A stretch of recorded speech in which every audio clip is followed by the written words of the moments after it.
Bonjour. Est-ce que chacun peut dire bonjour à son frère ou à sa soeur? Amen. Voilà. Amen. Voilà, dans la maison de Dieu, on doit avoir un visage rayonnant de joie. Amen. Amen. Voilà. Que le Seigneur vous bénisse. Je dis que le Seigneur vous bénisse. Je dis que le Seigneur vous bénisse. C'est une grande joie pour moi d'être parmi vous ce matin. Fatigué, mais Dieu n'est jamais fatigué. Alléluia. Et vous avez aussi la salutation de ma famille au Burkina, l'église. Vous avez aussi la salutation des frères et sœurs de l'Italie. Depuis 1 an et quelques jours que je suis, 1 mois plutôt. Depuis 1 mois que je suis en Italie, dans le cadre de l'œuvre de Dieu. Je dis, mais je ne vais pas venir ne pas passer dire bonjour à mes frères et sœurs de Paris. Il fallait que je passe vous dire un bonjour. Amen. Voilà. Mais ce matin, on dirait que vous n'êtes pas dans la joie. Hein?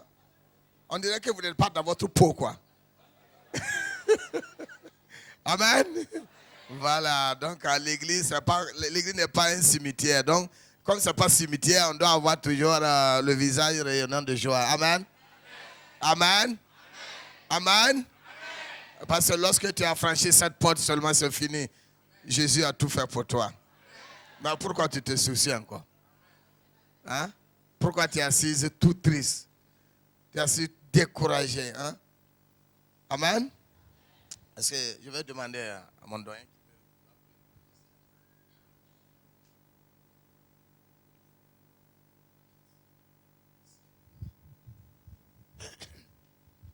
Merci Seigneur de la présence du pasteur Roger parmi nous ce matin. Le canal par lequel tu vas nous enseigner. Tout ce qui sortira de ta bouche, de sa bouche, qu'il soit béni. Seigneur, à travers sa parole, que le peuple soit guéri. Tous ceux qui ont des problèmes trouvent une solution à leurs problèmes. Merci encore pour sa présence. Il a fait un voyage, il est arrivé ce matin, très tôt à 5 heures du matin, mais Dieu le fortifie, il est encore debout parmi nous. Bénissons-le et que la grâce de Dieu soit avec lui. Amen. Amen. Amen. Amen. Et je tiens à remercier aussi les responsables de l'église, précisément le pasteur Yeo. Transmettez-lui mes salutations, mes remerciements. Amen. Et pour la confiance qui est établie entre nous pour l'amour de Christ. Donc ce matin, nous allons prendre nos Bibles dans Marc le chapitre 8 que vous connaissez très bien. Marc 8, le verset 22 à 25. Marc chapitre 8, verset 22 à 26. Marc, l'évangile de Marc. Voilà. Si vous êtes à la page 22 à 26. Si vous êtes à la page, on va lire. Il se rendit à Bethsaïda en lui amenant vers Jésus un aveugle. On le pria de toucher. Il prit l'aveugle par la main, le conduisit hors du village. Puis, il lui mit de la salive sur les yeux. Lui imposa les mains et lui demanda s'il voyait quelque chose. Il regarda et dit, j'aperçois les hommes, mais j'en vois comme des arbres qui marchent. Jésus lui mit de nouveau les mains sur les yeux. Et quand l'aveugle regarda fixement, il fut guéri et vit tout distinctement. Alors Jésus le renvoya dans sa maison en disant, ne rentre pas au village. Amen. Et ce matin, nous allons parler des obstacles au salut ou bien des obstacles à notre prière, à l'exaucement de notre prière. Les obstacles qui empêchent Dieu de nous exaucer. Et qui nous empêchent de rentrer dans le salut de Dieu. Jésus a tout accompli, comme nous avons tous chanté tout à l'heure. Jésus a tout accompli. Et Dieu, à travers le frère aussi, nous a fait lire un passage dans Jean. Jésus est mort sur la croix et il a dit tout est accompli. Mais pourquoi les enfants de Dieu souffrent toujours? Les enfants de Dieu traversent toujours des moments difficiles. C'est vrai qu'on ne nous a pas promis seulement la paix ou la joie, mais il y a le minimum. Amen. Mais on ne doit pas toujours vivre comme si nous ne connaissions pas le Seigneur.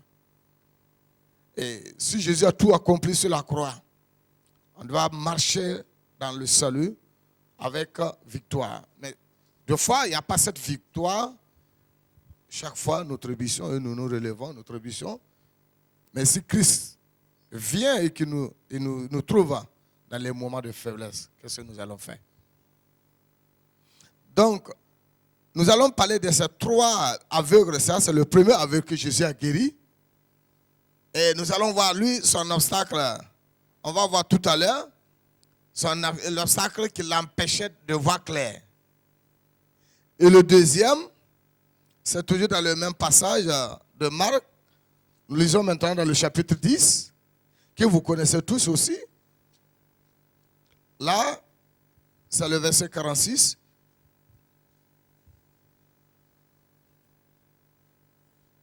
Marc 10, 46, que vous connaissez jusqu'à 53. Si vous êtes à la page. Ils arrivèrent à Jéricho. Et lorsque Jésus en sortit, avec ses disciples et une assez grande foule, le fils de Timée, Bartimée, mendiant aveugle, était assis au bord du chemin. Il entendit que c'était Jésus de Nazareth. Et il se mit à crier, « Fils de David, aie pitié de moi. » Plusieurs le reprenaient pour le faire taire. Mais il criait beaucoup plus fort, « Fils de David, aie pitié de moi. » Jésus s'arrêta et dit, « Appelez-le. » Il l'appelait l'aveugle et en lui disant, « Prends courage, lève-toi, il t'appelle. » L'aveugle jeta son manteau et se leva d'un bond, vint vers Jésus. Jésus, prenant la parole, lui dit, « Que veux-tu que je te fasse, Rabouni ?» Lui répondit l'aveugle, « Que je recouvre là. »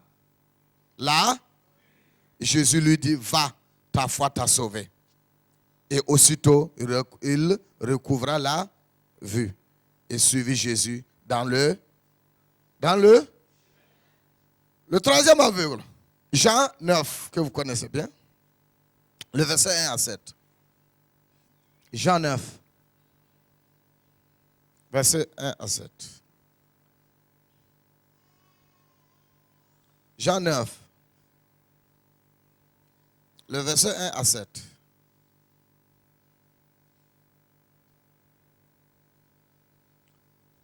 Jésus vit en passant un homme aveugle de naissance. Ses disciples lui firent cette question. Rabbi, qui a péché, cet homme ou ses parents, pour qu'il soit né aveugle? Jésus répondit, ce n'est pas que lui ou ses parents aient péché, mais c'est afin que les œuvres de Dieu soient manifestées en lui. Et il faut que je fasse, tandis qu'il est jour, les œuvres de celui qui m'a envoyé. La nuit vient où personne ne peut travailler. Pendant que je suis dans le monde, je suis la lumière du monde. Après avoir dit cela, il cracha à terre et fit de la boue avec sa salive. Puis il appliqua cette boue sur les yeux de l'aveugle et lui dit, va, et lave-toi au réservoir de Siloé, nom qui signifie envoyé. Il alla, se lava et retourna, voyant clair. Amen. Amen. Tous ces trois aveugles que nous venons de voir, que Jésus accomplit l'œuvre de Dieu à travers ces trois aveugles, ils ont reçu leur salut.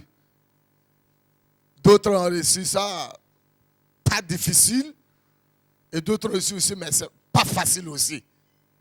Mais ils sont rentrés dans la bénédiction de Dieu à travers le Fils de Dieu. Mais lorsque nous sommes sauvés, je sais que Satan ne lâche jamais sa proie. Parce qu'il nous réclame toujours, disant quoi, comme nous sommes toujours ses enfants, et Satan nous suit toujours pour détruire notre vie. Donc, pour ces trois aveugles, parlons d'abord l'aveugle de Jéricho, qui est l'aveugle Bartimée. Il est aveugle, mais il avait d'autres soucis encore. Vous savez que son aveuglement l'a mené dans une grande misère. Et il vivait dans la pauvreté totale. Et il passait ce temps qu'à mendier au bord du chemin. Comme vous tous, vous connaissez tout cela en Afrique, même s'il n'y en a pas en Europe. En Afrique, il y en a. Il y en a ici? Ah bon? Il y en a ici? En Europe ici? Non, mais c'est en Afrique, nous on voit ça. Quand tu vas à plateau, à Abidjan, tu vas voir les gens assis au bord du goudron. D'autres avec les petites fillettes qui les aident à demander. Mais il y en a ici en Europe ici. Ils ne sont pas aveugles. Et puis ils sont des mendiants aussi. Alléluia. Alléluia. Donc c'est pour dire qu'il n'y a rien de nouveau sur la terre. Il n'y a rien de nouveau sur la terre. Donc cet aveugle assis au bord du chemin, il entend le bourdonnement d'une foule qui passait, mais qui savait qu'il y avait quelqu'un parmi la foule qui pouvait faire quelque chose pour lui. Alléluia. Et quand il a entendu, la Bible dit qu'il a commencé à crier. Parce qu'il connaissait déjà l'histoire, il connaissait déjà les prophéties concernant le Christ. Et il va commencer à appeler. Et c'est ce que j'aurais dit, il a vaincu l'obstacle de convenance. Quand il a crié, les gens disent, mais écoute, mon ami, Jésus là, il n'a pas fini avec les bons là, ou avec les saints qui le suivent là. Ne parlons pas de toi qui es sale et puis tu es assis au bord de la rue. Mais si on te parle comme ça, qu'est-ce que tu as fait? Hein? Il faut te taire. Ça décourage, hein? Mais la Bible dit qu'il va redoubler encore. Il va redoubler encore. Voilà. Il va crier deuxième fois. Je suis fils de David. Amen. Ils vont le reprendre encore. Et je dis, tais-toi. Toi sale là. Jésus n'a pas besoin de tu es très sale. Amen. Mais comme Jésus n'est pas fils de la tante de quelqu'un là, l'aveugle va redoubler encore un troisième cri. Parce qu'il savait bien que ces gens qui le reprenaient là, Jésus n'est pas le fils de la tante de ma sœur, ou bien n'est pas le fils de mon oncle. Amen. Jésus n'est pas le fils de l'oncle de quelqu'un ce matin ici. Il est le fils de qui? Fils de qui? Voilà. Pasteur ou diacre ou quoi que ce soit. Jésus est mort pour nous tous. Nous étions tous des pires pécheurs même. Et Jésus est mort pour nous tous. Amen. Donc, il va vaincre son obstacle. Alléluia. Un troisième cri maintenant. fils de David.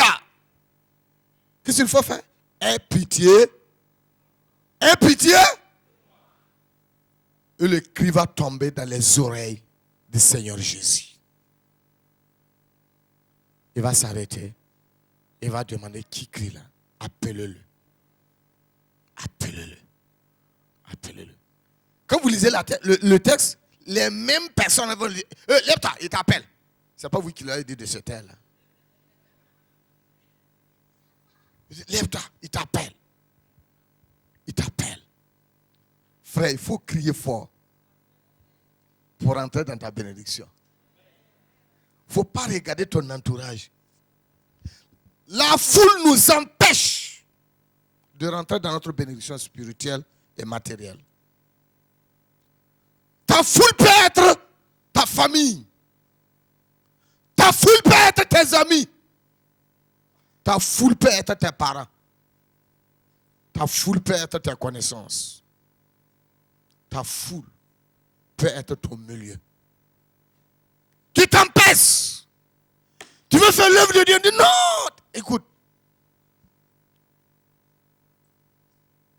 La foule. La foule. Il y a un frère qui a promis quelque chose à l'église. Et son grand frère est sorti directement à la maison. Écoutez, le petit frère à l'église là, il a promis de donner 1 million de francs CFA pour l'œuvre de Dieu.